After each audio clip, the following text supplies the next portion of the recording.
going to improve anytime soon, or at least certainly not within the next 2 years, based on what they've been raising in sort of 2009 and 2010 for what they're able to deploy going forward in 2011, 2012.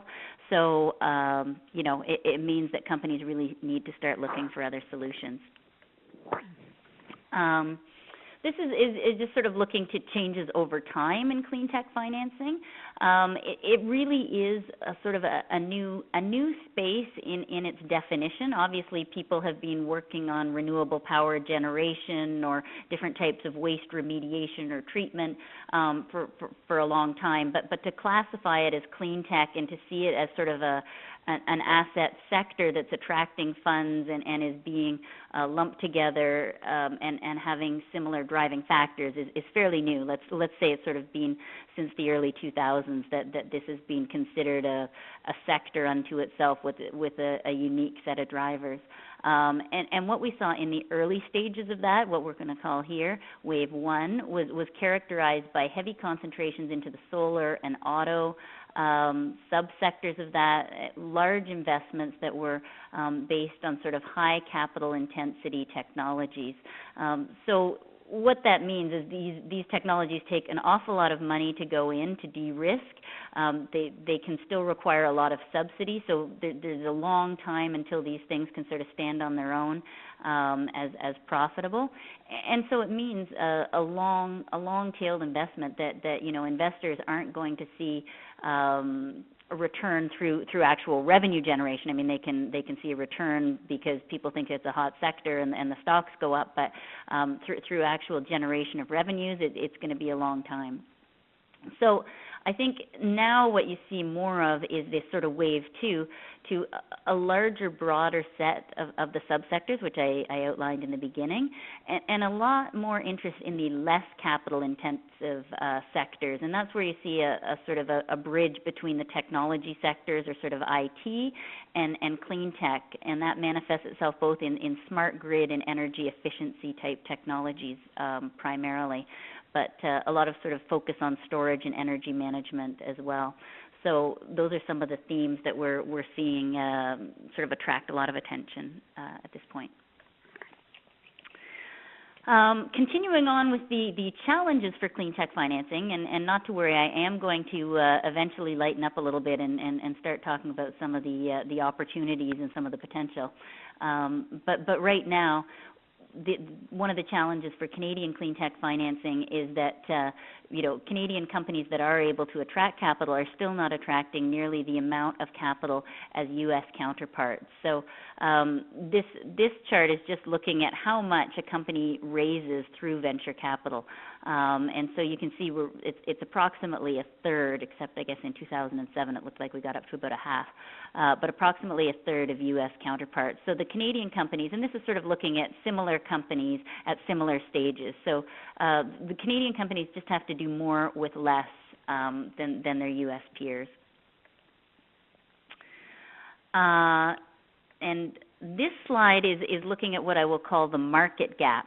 So this is talking, and this sort of relates back a little bit earlier to what I was saying, that there's not a lot of government support on demand drivers, and Canada is not an early adopter market.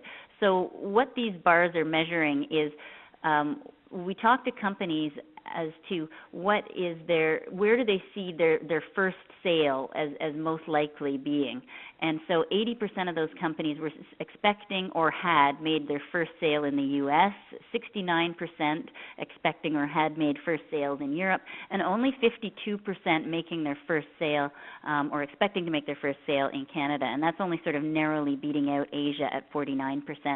So it is really challenging that these early stage companies that are very short on resources are immediately forced to sort of into exports and sort of doing business abroad.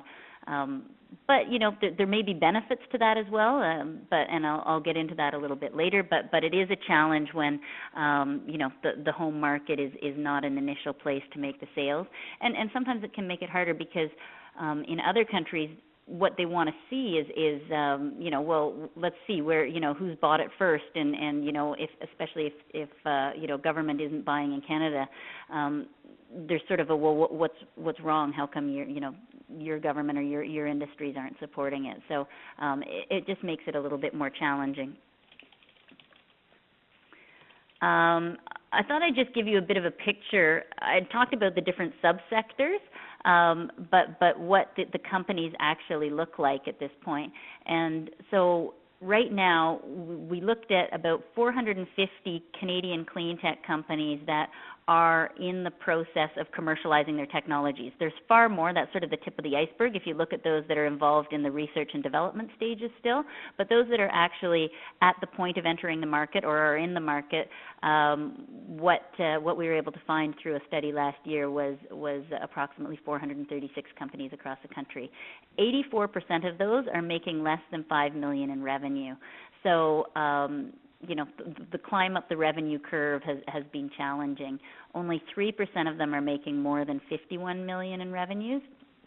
And on average, these companies are 15 years old. So while I was saying that the sector is a fairly new one, many of these companies have been around, and maybe there's a refocus, or again, they were sort of already involved in these types of things before they were sort of caught up in this clean tech movement. And the average number of employees for these companies is 34. The good news here is that average growth year over year from 2007 to 2009 was 47%. So that was an extremely trying time, and to see that there was still that type of growth among these companies is really impressive. And when we lined up the companies from sort of who was showing the highest growth to who is showing the lowest, if you looked at the top quartile of the highest growth companies, they were actually showing growth over that same time period of 170%. So what I think this shows is that these companies have been around for a long time. They're still small, but clearly we are at an inflection point, and growth is coming. So I said I was looking at all these dark points at the beginning of the presentation, but I'm bringing hopefully a little bit more light into it now. And as I had mentioned earlier, the companies are generating already a majority of their revenues through exports. So this slide you can see in 2010. It actually doesn't look like it, but I think it's 51% is generated through exports of revenues at this point. So home province is the bright green, and the paler green is the rest of Canada. So you can look at sort of everything green is done at home, and everything above in blacks or grays is done abroad. And so what we see projected through to 2012 is that 51% will go down to 42% at home, and the industry will be generating, about 60% of revenues abroad. And that is very important for anything that's sort of technology focused. I think I once heard it said that Canada is about 300 million people short of a real market. So any type of technology, that where you're expecting a growth company, ultimately those should be export-focused businesses. So the fact that these businesses are forced into exports very early on actually does bode well for their ultimate success. Then looking at the financing picture again, I'd sort of pointed out the challenges with venture capital. One of the things I should have mentioned that I didn't on the VC side is that while the overall wallet, if you will, of the VC community is certainly shrinking, clean tech is an ever-growing proportion of that. So it's not exactly a happy story to be a growing piece of a shrinking pie, but I guess it's better than being a shrinking piece of a shrinking pie. So there's some bright light there. The other piece is that we have a very healthy public venture market in Canada, which is quite unique. Other markets don't have this same sort of robust public market at that very early stage. And so this is showing that the venture market is basically very comparable to what venture capital, or sort of the private side of it, contributes to the industry. So for clean tech in 2009, the TSX Venture raised $166 million cumulatively for the companies, and $184 in 2010.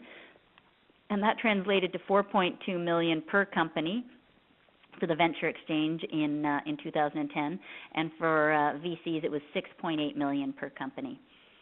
So these are different types of financings, and there's sort of pros and cons to each side. But what it shows is that